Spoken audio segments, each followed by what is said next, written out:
We were almond milk when almond milk wasn't cool. These days it seems like you can find almond milk in plastic containers just about anywhere, which is great for vegans on the go. But did you know it's easy to make your own almond milk? We are going to show you how, but it doesn't stop there. There are health and environmental benefits in variety, and you can make milk from nearly any nut or seed.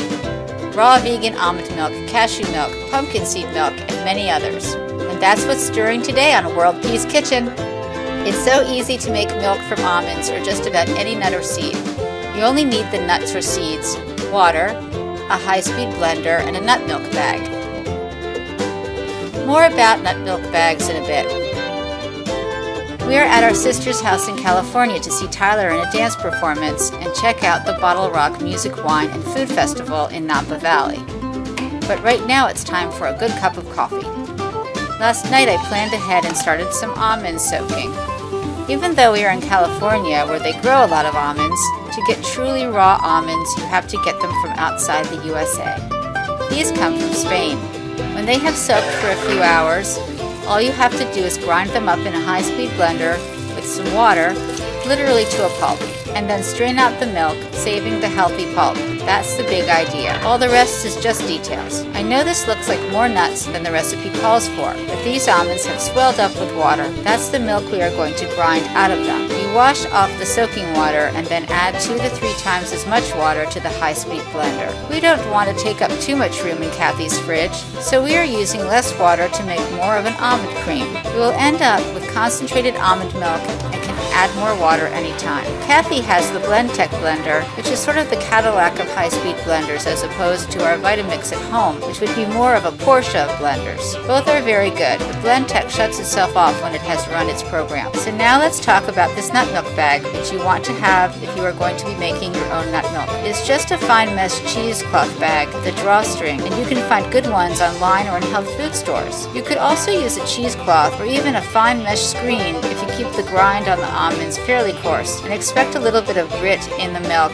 that fits through the screen. But for the best result, we suggest you get a few of these nut milk bags. You need clean hands for the next part, and they will get milky. Our method is to have a big bowl and a glass jar. You put the nut milk bag in the jar and pour in the mixture from the blender. Some of the milk will go into the jar, but with the jar over the bowl, remove the bag and start milking the bag into the bowl. You squeeze the bag first gently and then vigorously to get the milk out of the bag. It is impossible to miss how much this resembles milking a cow. Squeeze it, wring it, twist it, and when you have gotten all of the milk, dump the contents of the bag onto a plate or another bowl. Save this. It is valuable almond meal. We dehydrate the almond meal and grind it into almond flour that we use to make crackers, pizza, and flatbread. The milk in the jar joins the rest of the milk and then repeat all the steps. We are making our own almond milk for lots of reasons. This recipe just has 2 ingredients, almonds and fresh water. The stuff in the store has lots more ingredients, often including added sugar and stabilizers. Yuck.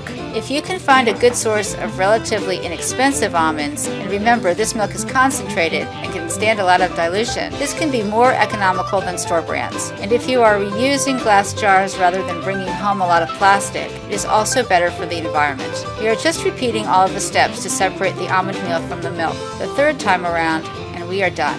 Here is a pro tip. Quick rinse to the blender to get out the remaining nut meal, and you can pour the milk back in. Then use the blender to get the milk into the jar, and you do not need a funnel. This last bit we will use for our coffee.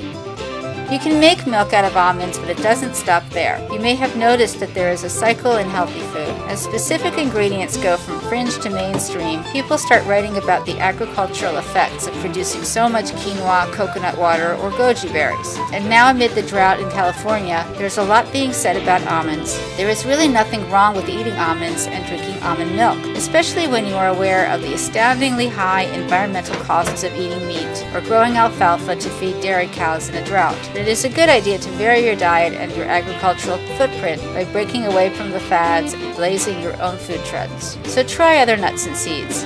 Here we are back in our own home making some milk out of pumpkin seeds. But you can make great healthy nutritious milks out of any of these nuts and seeds. Here we have almonds, cashews, Brazil nuts, hazelnuts, pumpkin seeds, and sunflower seeds. And we have made great tasting milks out of all of them, separately or in combination. Well, that's all for today. See you next time on Whirled Peas Kitchen.